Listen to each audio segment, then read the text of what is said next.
Welcome to our webinar, Sustainable Healthcare, Reducing Emissions and Building Healthier Communities. Before we begin, all of us at the Medical Society Consortium on Climate and Health respectfully acknowledge that our advocacy, education, and learning across the country takes place on the occupied and unceded lands of many Native American tribes. To acknowledge this land is to recognize its long history and our place in that history. It is to recognize these lands and waters and their significance for the peoples who lived and continue to live in this country and whose practices and spiritualities were, are, and shall always be tied to the land and the water. Today's webinar is the 10th and final in our 2024 Climate and Health Equity webinar series as part of the Climate and Health Equity Fellowship Program. The CHEF program recognizes the need for more diversity in climate and health leadership and a sharper focus on equitable climate solutions. The goal of the fellowship is to empower doctors of color from populations that face greater burdens from climate effects and are underrepresented in medicine to become leaders in climate and health equity education, advocacy, and policy solutions. I'm Dr. Shanita Johnson, Director of the Climate and Health Equity Fellowship. Also joining me from the consortium to run this webinar are Dr. Venice Curry, Associate Director of the Climate Health Equity Fellowship, Dr. Kimberly Williams, Director of Operations and Strategy at the Medical Society Consortium, Dr. Al Glover, Policy Experience and Equity Climate and Health Fellow, and Clarissa Payton, Chef Program Assistant. Clarissa will be available through the chat to answer any technical questions during the webinar. The webinar series is hosted by the Medical Society Consortium on Climate and Health and is held for 1 hour on the second Friday of each month from 3 p.m. to 4 p.m. Eastern Standard Time.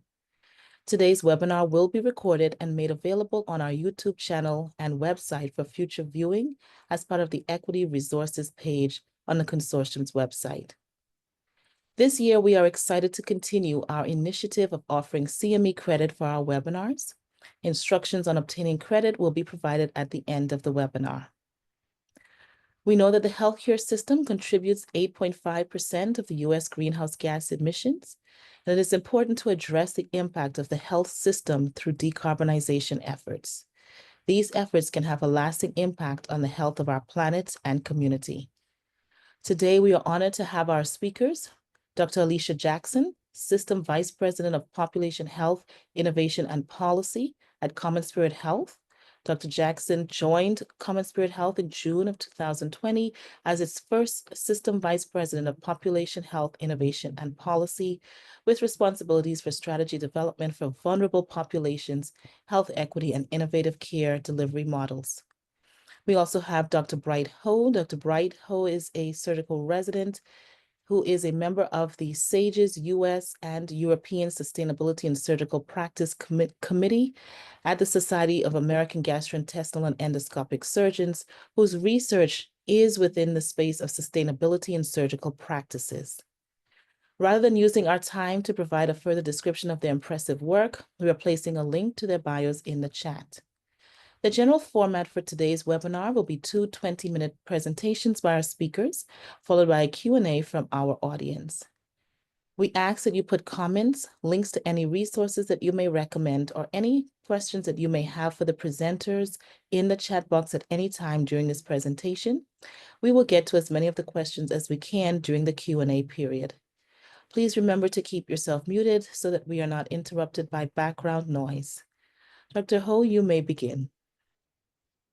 Okay, great. Thanks everyone for attending and much appreciate the invitation to speak today. I'm going to chat about the scoping review that we did on sustainability and surgical practice. It obviously has a surgical spin, but I think many of the findings can be applied to different areas of medicine and healthcare, maybe even more broadly. This was on behalf, of course, as Dr. Johnson mentioned, of our committee, and is a part of a series of articles. We had 3 articles that I'll show later. So my name is Bright. I'm a general surgery resident at McMaster University. And my disclosures are that I'm on the committee, and of course I co-authored the articles that we allude to and we'll touch on later.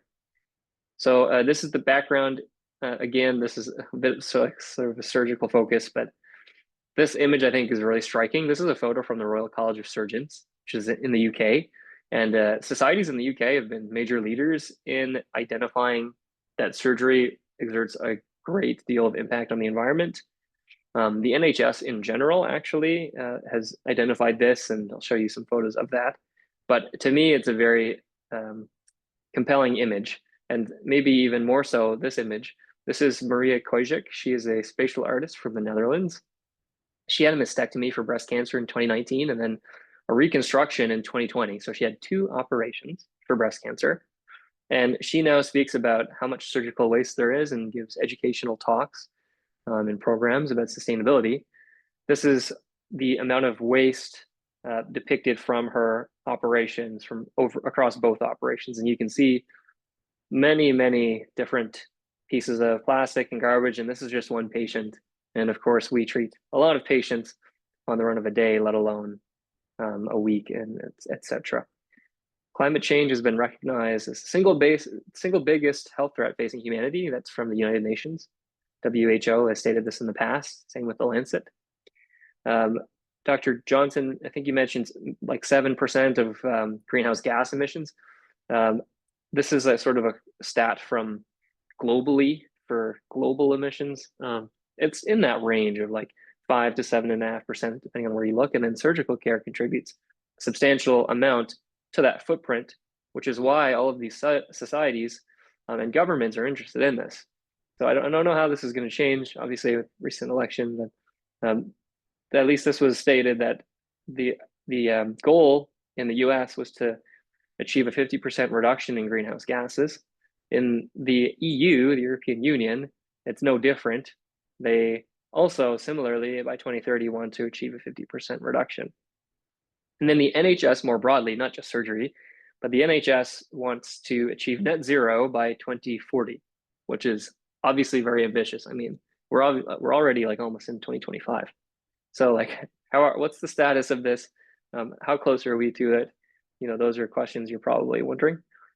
All of these societies that we found statements on or positions, statements or documents or educational resources, they were most of these are from the UK when we started our work.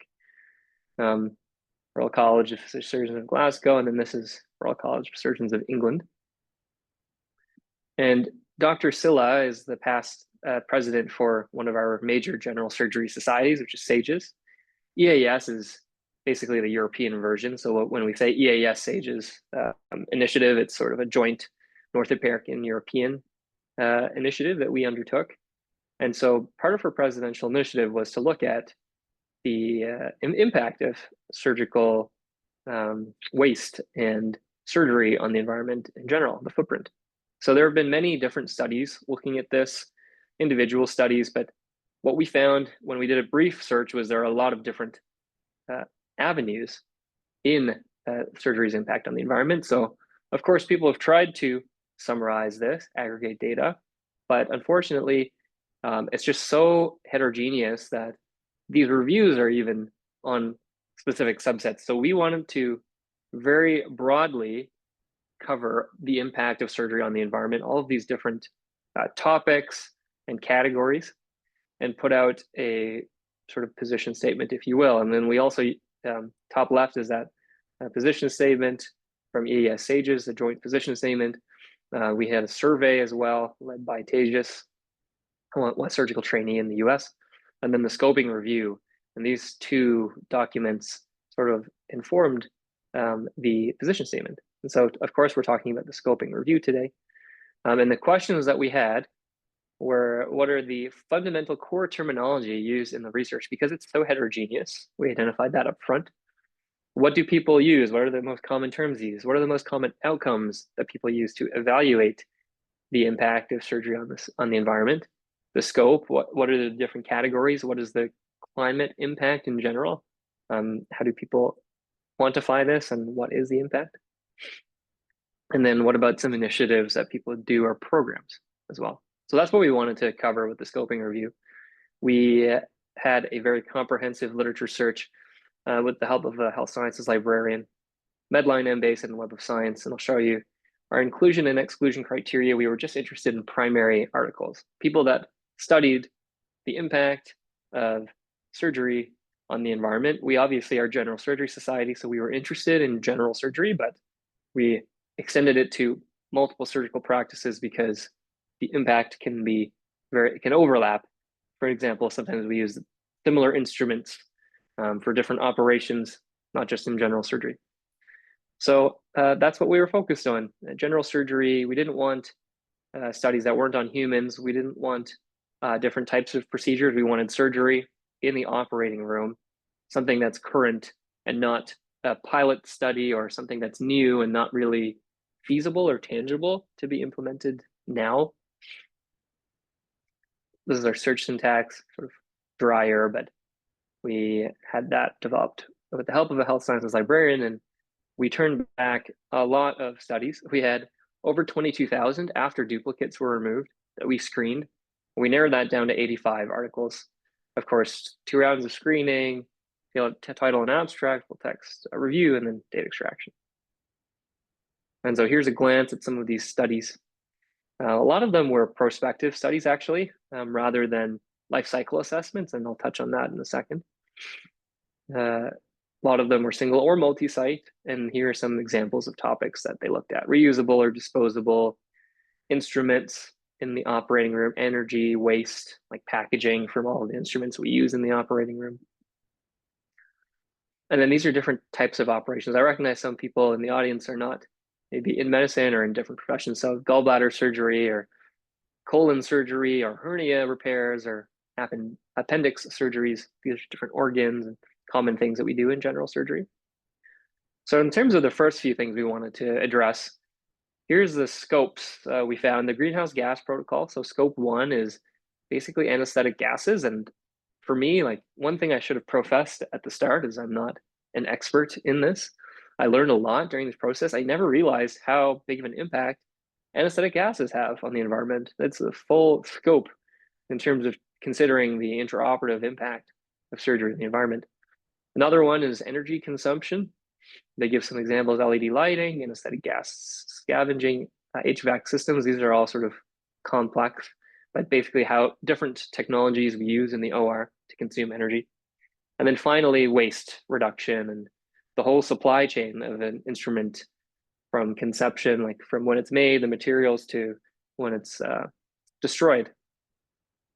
And that leads into the life cycle assessment. So this is a type of study approach that is apparently a very systematic way to evaluate the environmental impact of something.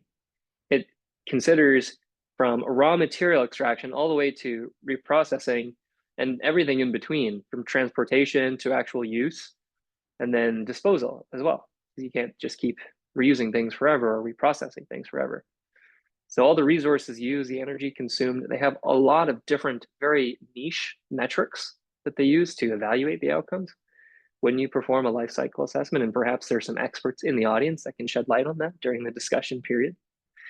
And then, of course, those metrics help you evaluate the impact in different ways on the environment. I don't know if zooming in shows up well on your screen, but they're interested in like all of these different things, like human toxicity, radiation, acidification, what happens to fresh water, what happens to land use, resource, fossil fuel use as well. So different, very comprehensive way. They're obviously very resource intensive to conduct that kind of study. So another thing that we found is people use this 10R model of way of thinking of approaching these studies, and maybe a more conventional study design than a life cycle assessment. Maybe you don't have the resources to conduct that or the expertise, which, to be fair, is probably the majority of people that would be thinking about entering this space, because it is still relatively niche. The 10R model looks at all of these different R's, these different ways of categorizing or thinking about the impact of different aspects of surgery on the environment. So refusing is the best one, I guess. So like just straight up not using an instrument, maybe if it doesn't need to be opened, so that it's not, water's not wasted, resources aren't wasted on reprocessing. That would be an example. Reducing, so if you had a leaner set of instruments, and definitely I'll show you some examples of that later. Rethinking, so doing things a different way, reusing instruments, reusing different equipment in the operating room, repairing things, refurbishing, and so on and so forth. Some important terminology. This is just a glimpse. Like, obviously, we can't go through the whole thing, the amount of time that we have, but concepts came up like planetary health, concepts that prioritizes solutions to benefit human health and environmental sustainability, because of course, at the end of the day, the patient is the most important. We want our care to be effective, but there's a sustainability aspect of that as well. And then circular economy is the only other one I'll point out. It's sort of the life cycle of different equipment or instruments, for example.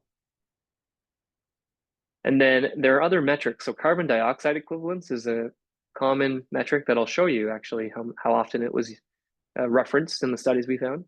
But people will often try to measure the impact of surgical procedures or different aspects of surgery in CO2 equivalents, and then cost, because a lot of these people are trying to exert change in policy at their local hospital, or maybe state policy or something that sort of gives you some leverage or some way to make those stakeholders interested in the work you're doing. And I find this very interesting. The proportion or potentially disappeared fraction, I should say, the PDF of species over a certain area over a certain time period. So they're talking about the impact on like the amount of species disappearing in a very specific setting. And unfortunately, people don't really report this. You can anticipate it might be a bit more complicated to try and derive this, but it's something that's important and will be part of life cycle assessment if you conduct it. And there are other metrics that I won't get into that are very complicated. We overall turned back at about a third of the studies a quarter of the studies, sorry, we were interested in were general surgery. There were others in general practice. So I say other parts of general surgery other parts of surgical practice. So obviously there's like heart surgery, there's brain surgery, there's ears, nose, and throat, etc. So we looked at all sorts of studies to find overlap, and also anesthesia, because as I mentioned, anesthetic gases have a huge impact on the environment that I didn't appreciate until now fully. We spoke earlier that life cycle assessments are considered the gold standard type of study, but most people aren't conducting life cycle assessments. Maybe some in the audience are. Again, maybe some of you are more experts than myself in this area.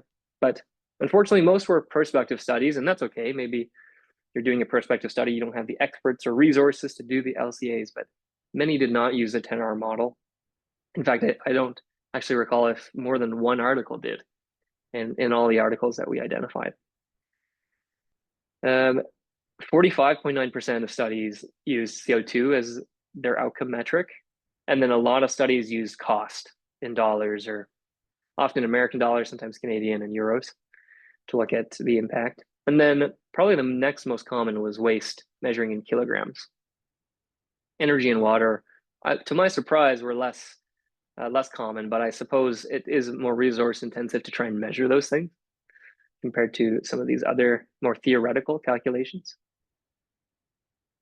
And so the next things we wanted to answer were, what is the climate impact after looking at the studies? So here's some broad categories that we identified: anesthetic gases, as promised, scrubbing into the operations, leaner instrument trays, reusable instruments, education programs, energy devices, minimally invasive surgery. That's basically for people that may just for the audience. So when you operate, sometimes you can do it open. So like big incision versus smaller cuts and specific technology and instruments so that people can get out of hospital quicker, don't have as much complications, etc. And then very briefly, anastomotic leaks. Maybe we'll skip that part at the end. But anesthetic gases, at least, were so this is like the general anesthesia. So if you think when you get the mask when you're going to sleep, that's the medication we're talking about. It's a gas that's normally inhaled through that mask that puts you to sleep and paralyzes you, etc. So for the operation to go well, so we have found a couple studies on this, some examples for you. Data across 63 cases are reported in the first article above. And this is consistent across most studies. Desflurane was had the highest impact on the environment compared to sevoflurane, compared to other anesthetic gases. 408 kilograms of CO2 from 63 different operations, which I think is significant. On that note, for hernia surgery, some surgeons will offer avoiding general anesthetic if people don't want it. And actually, you can do it with local, surprisingly, and you can save 16,000 pounds per year. And that was in 2022, so probably double by now or something with inflation. And then CO2 kilograms per year is 2,000, which I think is significant. What about scrubbing? Basically, you have a notch where you could have a foot pedal to start water when you're scrubbing in, or maybe like something you can hit with your knee, like a switch, or so on and so forth. Basically, if you turn the water off and then only turn it on when you're actually washing your hands, you put out 4.5 liters versus on the whole, like quote unquote 2-minute scrub. This sort of best practice. It's 15.5 liters, which is just mind-boggling the amount of water. And for context, 3 or 4 people will scrub in per operation. And there's also nurses that take breaks and obviously that will be another sort of scrub in and out, and then the gowns associated with that, etc. A lot of people looked at just using fewer instruments. Disposable versus reusable equipment was a very big topic. So these are basically different equipment pieces that we use in the operating room. And any study really showed that. So for the first one is for gallbladder surgery. The second one is for appendix surgery. The first one is reusable versus disposable instruments. It's always going to be less cost, obviously. Leaner trays. So sometimes nurses will they're good nurses will anticipate the operation, the next steps, and they'll open things. But looking at maybe keeping things that are not needed in the set, and maybe we don't need to open, or making it leaner. If you decrease the consumables by 75%, you decrease cost by 34,000 pounds. This was for 25 appendix removals. And there's an investment upfront, but the hospital recoups that cost in 6 months. And then after that, it's cost savings. And 512 kilograms of CO2 in the air per just one patient's case. Significant. We're not going to get into all the numbers. I can't read all these in the time that's remaining, but it's the same story for any equipment that people have studied. This was for, again, gallbladder surgery. You can have hybrid parts. So like some parts of the instrument you replace and reuse, some parts you have to dispose of. Even hybrid is better than just completely disposable instruments, as you can imagine, in terms of environmental impact. And then reusable is always going to be the sort of the best. And in terms of leaner trays, I don't know if I need to keep beating this dead horse, but the cost has always been shown to be lower. The CO2 equivalence was always shown to be lower. This was leaning a tray from 119 items to 49 items to remove someone's appendix. Basically, the only items you really need to remove the appendix. It's kind of crazy to think how much extra stuff that we open and use unnecessarily. And it showed per case 25 pounds less. I mean, I think that's crazy. Very quickly, there are other articles that have looked at reusable versus disposable instruments. And for the sake of time, I'll sort of skip past these. It's just always the same. Some studies have looked at water. Studies have looked at species disappearing. This is per case. It's always been, for these appendix surgeries, lower. One interesting thing was surgeon report card, sort of breaking down cost per case for each surgeon. And because people are so competitive, they found that people reduced after this program and giving these surgeons report cards, their cost per case went lower because they were more mindful of, I used a lot of equipment in that case, and so on and so forth. And then education, like posters, talks, grand rounds for staff, has been shown to reduce significantly, 50, 60,000 kilograms of CO2 per year. Energy devices, as you can imagine, if you can avoid it, it's less impact on the environment. Reprocess instruments rather than just buying brand new, better for the cost and better for the environment. And then this is using like a robot to do a surgery versus doing it with a bigger incision. But for hernia surgery, it's maybe not, it's maybe controversial as to if you really need the robot for outpatient outcomes. And of course, they found like even barrel oil equivalents. They looked at 1.4 barrel of oil is left per case, which is crazy doing open surgery. and then I'll skip these. But overall, the very heterogeneous studies, they use a lot of different methodology and terms, but we've summarized these in our articles. And the educational initiatives are very interesting and innovative and are probably the way to go moving forward. But we do need studies with more robust methodology, like life cycle assessments or the 10R model, um, as permitting. And happy to take questions. Sorry if I ran over by a minute or so. Thank you so much, Dr. Ho, for that informative presentation. And we will now have Dr. Alisahah Jackson begin her talk. Thank you, Dr. Jackson. Thank you. Thank you so much. So, hi, everyone. As mentioned, I'm Dr. Alisahah Jackson. I'm a family medicine provider by training. And actually, I'm in a new role at CommonSpirit Health. I'm serving as the inaugural president of the Lloyd H. Dean Institute for Human Kindness and Health Justice. But over my career, I've held a lot of different leadership roles, all focused on improving the health of our patients and the communities that we serve. And I've had responsibilities for sustainability in two large integrated health systems over the years. So really excited to talk to you a little bit about what we're doing at CommonSpirit Health. Next slide. So just to level set, some people still are like, who exactly is CommonSpirit Health? And so I always like to just make sure everyone is aware.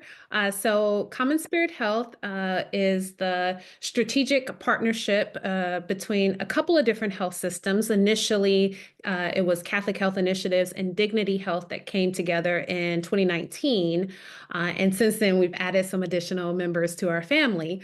With that, we are now one of the largest nonprofit healthcare systems in the US. As you can see here, we are in 24 states. We have over 150 hospitals, over 150,000 employees across those 24 states, about 20 million patient encounters a year, and pretty significant community benefit. And one of the things I will say that drew me to CommonSpirit was the fact in our mission, we really talk about advancing social justice for all, and this notion of health justice, which you'll hear a little bit more about. Next slide. In addition to the health justice piece, we really believe at CommonSpirit Health that health justice starts with human kindness.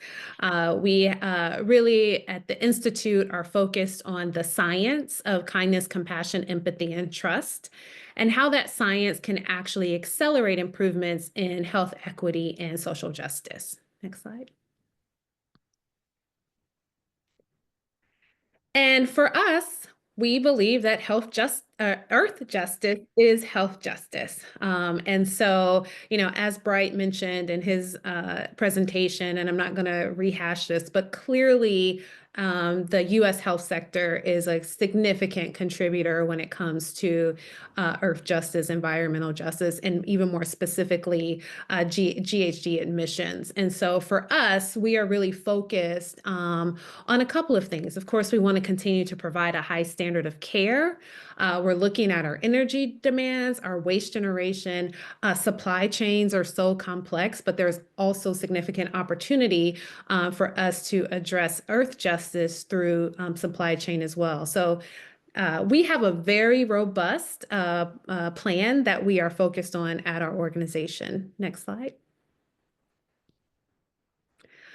So how did we actually get to this point where we created what we call our climate action plan across our organization? So I'm going to give you a little bit of background on that. Next slide. So we committed to net zero emissions by 2020.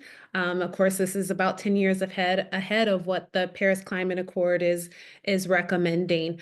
And again, I'm not going to go into detail. I think all of you on here know what net zero is. But one of the things that they really called for corporations to do was to create and implement a robust climate action plan. So I'm going to share a little bit with you today on our overall climate action plan, but then specifically some of the things that we're doing from a decarbonization standpoint.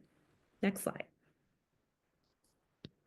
Okay, so for our climate action plan, we actually have three main pillars that we are focused on. And I will just echo what Bright said. I am not an expert by any means in some of these specific areas. This takes a very robust village to do this work. So we have senior leaders across our organization in multiple different departments who serve on a national steering committee for our climate action plan. And I am just one of those many leaders that are focused on this work. But our three pillars, the first one is really around building and operations. So this is really like our real estate team, our facility leaders, our strategy team. So really looking at how are we improving the current infrastructure that we have, but also new construction and major renovations, and making sure that there's a renewable energy strategy embedded in all of that work.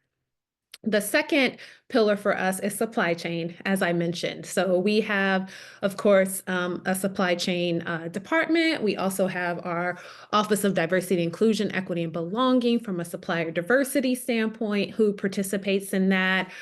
We have clinical service line leaders who are part of that work. Bright talked a lot about our surgeons and, thinking about what are the materials that are being used, disposable versus reusable. Well, we want to make sure that the people who are actually doing that work every day is a part of the leadership conversations and decisions that happen around supply chain. So all of our service line leaders are involved in that work as well. And then finally, the pillar that I actually do have direct responsibilities over is our climate resilient communities pillar, which I will talk a little bit about that towards the end of the presentation. But that really is looking at what's the impact of climate on the health of our patients and also the larger communities that we're serving. And of course, there are multiple enablers to this work. As I mentioned, here are just a few listed here. Our finance and our advocacy team are huge partners to us in all of this work that we're doing. Next slide. Okay. So I want to give a very specific example and shout out to one of our tremendous family members, Virginia Mason Medical Center, which is in Seattle. Many of you may be familiar with them. And one, just recognize work that they had started prior to them joining the CommonSpirit family, and then how our climate action plan has actually helped them accelerate some of the work that they had started. And so, pretty large, tertiary care medical center in Seattle. As you can see here, it is also an independent academic medical center. Very large surgical volume that's going through that facility. I have to give kudos to, quite frankly, clinical providers who started to say, hey, how is the work that we're doing impacting our climate almost 10 years ago? Next slide. So they actually started their journey to sustainability in 2015. Focusing on desflurane, which again, Bright had already mentioned how much more potent that gas was in regards to CO2 emissions. And so the initial focus areas, well, I should say the initial focus was really on clinical provider buy-in and support. They called it peer persuasion, which I really like that term, but it ended up being highly successful to get the anesthesiologists, the techs, the surgeons, all kind of bought in. There were clinical champions who were really moving this work forward. So that started in 2015. And then between 2016 and 2019, they actually were able to implement protocols around desflurane and then removing desflurane from standard machine setup. And eventually got to the point where we stopped purchasing it and it was moved from the vaporizers in 2019 completely. Next slide. So Virginia Mason joined our CommonSpirit family in 2021, and we announced our Earth Day commitment around our climate action plan in 2022. And that announcement was made by our former CEO, Lloyd Dean. Since then, our new CEO, Mr. Wright Lassiter, has completely supported this work and again, really challenged us to think, how do we start to accelerate the work that we committed to? He likes one of my favorite quotes from him or statements. He often talks about how do we bridge the gap between today and what's possible, and really supporting us in making that gap or bridging that gap as efficiently as possible. Next slide. So Virginia Mason, had already had this great work that they had started with desflurane, and then they moved to look at nitrous oxide. And one of the things that I really loved about what they did here, kind of going back to something that Bright mentioned, the studies have shown, is actually showing people, right, their performance and showing performance as at a system level. So you see here, this is just GHG emissions from anesthetic gases that looks at about four different anesthetic gases.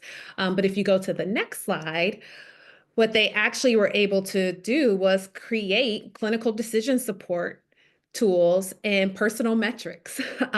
So this dashboard was created where surgeons and anesthesiologists were able to go in and actually start to see, well, wait, what was my timing around some of these things? What was my fresh gas flow?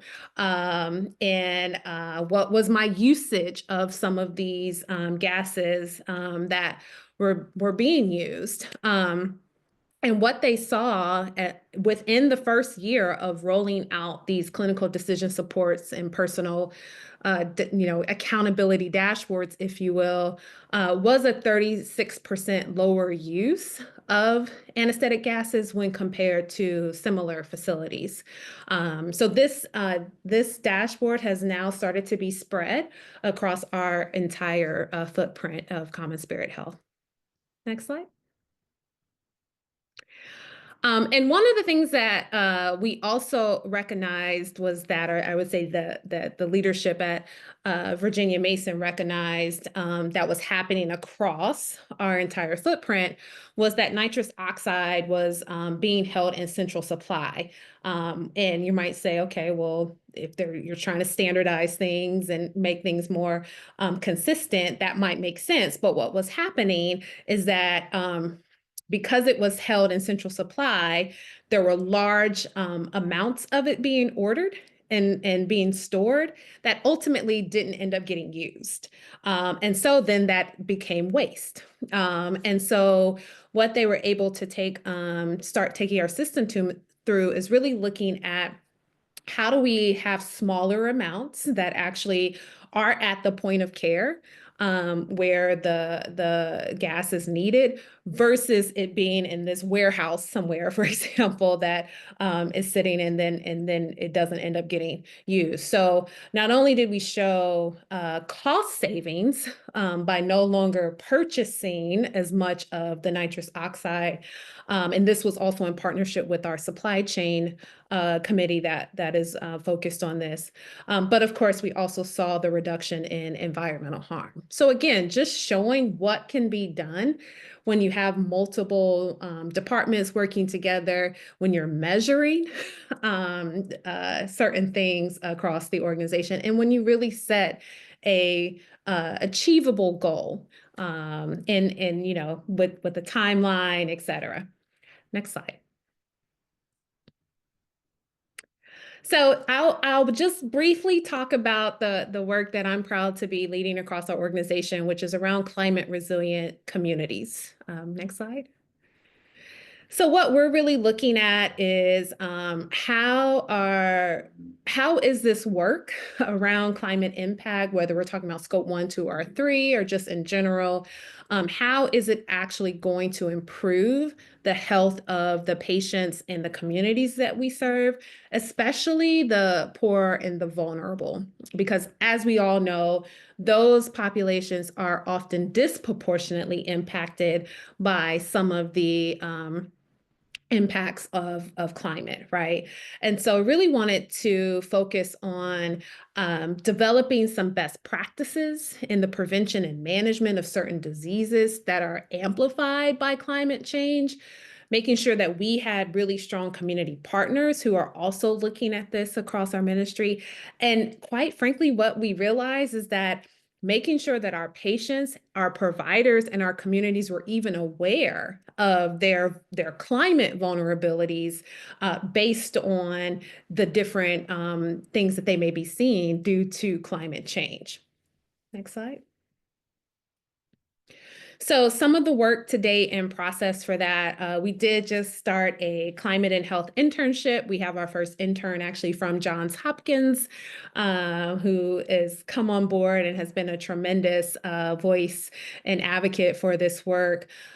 We have worked very closely with our emergency preparedness and making sure that, you know, all of our facilities have emergency operations plan, that they even recognize what they're at risk for. So whether that's, for example, in our Houston market, thinking about flooding, right? Or in a lot of our markets now, thinking about heat illness and what is happening now that most of our markets temperatures are rising, right? And we're starting to have more days where we have temperatures, you know, really high temperatures that are impacting some of our communities.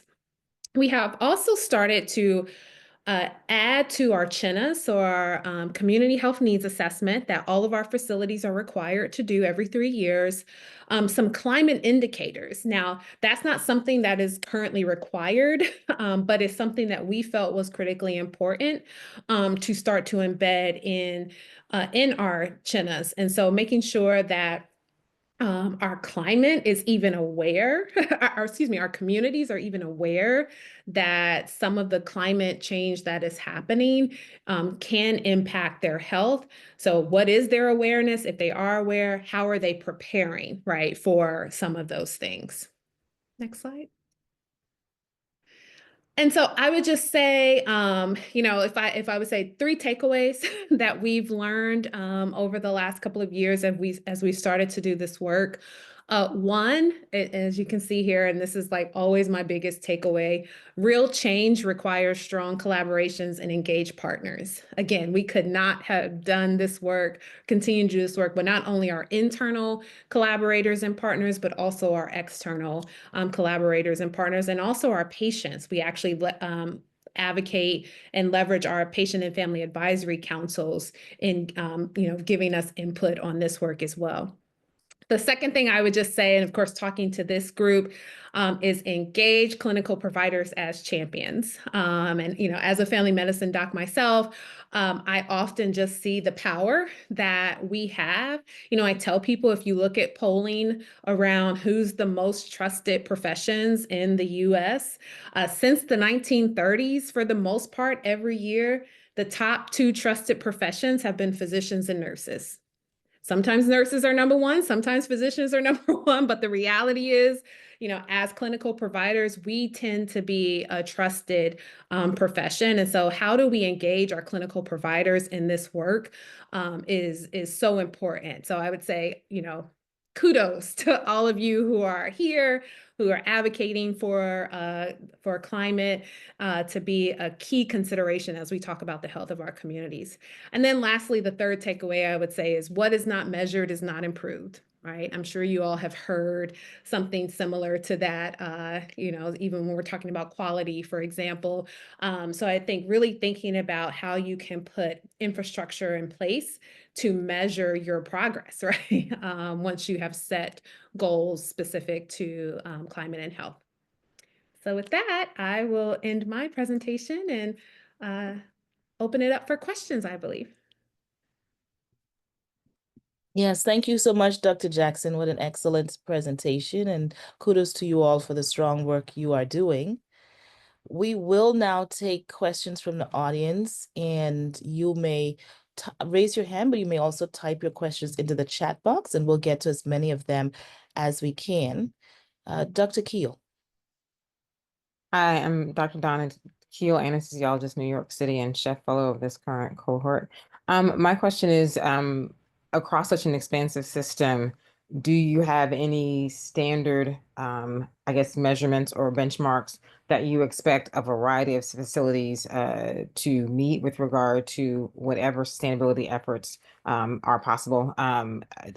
In anesthesia, this is a big thing. One of the leaders is Project Spruce, all the way out at Washington State, one of the other facilities. That's a big children's system. And they've talked to, they came and gave a grand rounds to us. So we're definitely aware and working in our own center to reduce our footprint, increase sustainability. But just wondering about standardization across so many facilities and states. Yes, thank you, Dr. Kill. And in full transparency, it's not easy, right? When you're a system this large, you're in so many different states. And I will say again, that's why it's been helpful for us to have this kind of larger steering committee that is made up of so many different parts of our organization, as well as our advocacy team. As a matter of fact, this work actually kind of sits under the I guess you would say the main accountable leader for our organization is our chief advocacy officer. Which I think sometimes people are a little bit like, that's interesting. But the reality is they are very much aware of a lot of the things that are happening as it relates to climate and health at the international level, as well as the national level. And then for us, all of the 24 states that we are in and what's happening at the state level. So that's actually been really helpful. In regards to standardization, what we have always said is standardization does not necessarily mean it's a one size fits all for everything across, for everything, right? And so we have standard goals, right? We have standardized measures as a system that we're trying to meet. But we also have individual facility goals, right? And so just recognizing that, depending on volume, depending on leadership, one facility resources, quite frankly, one facility may not be able to get or hit that national goal within year 1 or 2, right? But let's set then what the facility goals are to eventually get you to hit the national goal within 3 to 5 years is really what we've done. Thank you. Thank you. I definitely understand that. Thank you. Question for Dr. Ho. Based on the study that you put forth, what are some low-hanging fruit for physicians to decrease their carbon footprint? Yeah, thanks for the question, Dr. Johnson. I would say, like at local institutions, one of the main things is just to get the conversation started. They always talk about starting an OR green team, basically aligning yourself with like-minded people. It might be in your same specialty, it might be different specialties, but finding a group of people that are interested in sustainability or care about the impact of whatever it is that they're doing on sustainability. For surgeons specifically, I think one thing that's probably within their locus of control more than others is the tray that they have and the equipment that they take to each case. So there's been good data to show that leaning the instrument trays, as if anybody's been in the operating room, we don't use the majority of the instruments on those trays. So like your pick card for any case, for your appendix, for your gallbladder, if you're doing colorectal resection, just looking at the instruments again and seeing if you really need those things or if they can just be brought in ad hoc. That's probably one step. And then sort of touching on the first thing I said, building these educational programs or just even like presenting at grand rounds, even if it's not a surgical specialty, like for medicine, Department of Medicine grand rounds, whatever it is, anesthesia, and just posing this topic to the group. Because probably, maybe it's better now, but it's definitely not a topic that's common. I don't think it's maybe more in the forefront, at least in general surgery, but it needs to stay at the forefront of conversation. It can't just sort of die off after the recent interest we've had. Thank you, Dr. Ho. There's a question in the chat. What percentage of CommonSpirit facilities have participated in JCAHO's voluntary sustainability certification? Yes, thank you for that question. So I will say we talked about this at our national committee. And so again, in full transparency, we often talk about, do we want to go for a certification as a system, or do we want individual facilities to go for a certification? So this was something that we had conversations around. We were leaning more towards, we would like to maybe go for this as a system. And so I will say, I would have to get back to you to figure out if we've made a final decision about that. I will also say, if we do decide to go for system level certifications, we don't necessarily stop individual facilities if they are ready to apply for their individual facility certification. So I don't know the numbers off the top of my head, but I did want to let you know that we had those conversations around system level certification versus individual facility level certification. Another question, have you pursued a position statement from the American Society of Anesthesiologists on the use of desflurane and nitrous? I don't know if maybe that I can take that question. In terms of the initiative we undertook, we included anesthetists in the study because, of course, it ended up being a finding and we wanted some input from that stakeholder group. But we didn't partner with a society from anesthesia. They, I think, actually have put out statements and they have done a lot of this research. They're actually ahead of us. But Yes, they have. yeah, we included some anesthetists. Yes, they There's have. another question. Oh, sorry, go ahead. No, I was agreeing. They have put forth statements, position statements, and committees. Dr. Yeah. Ho mentioned that measuring water and energy use in the studies evaluated was lower compared to measuring CO2 and cost. Do you have any ideas on how studies can be structured to be more comprehensive in measuring these outcomes? Yeah, so good question. It relates to the material that I spoke about with life cycle assessments and using the 10R model.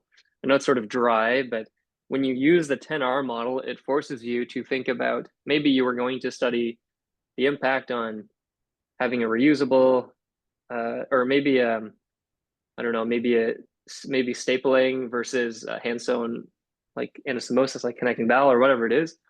If you think about the 10R model, you might think more about the different aspects of using that stapler. Maybe it's like a energy powered stapler versus like the older staplers that we used to have.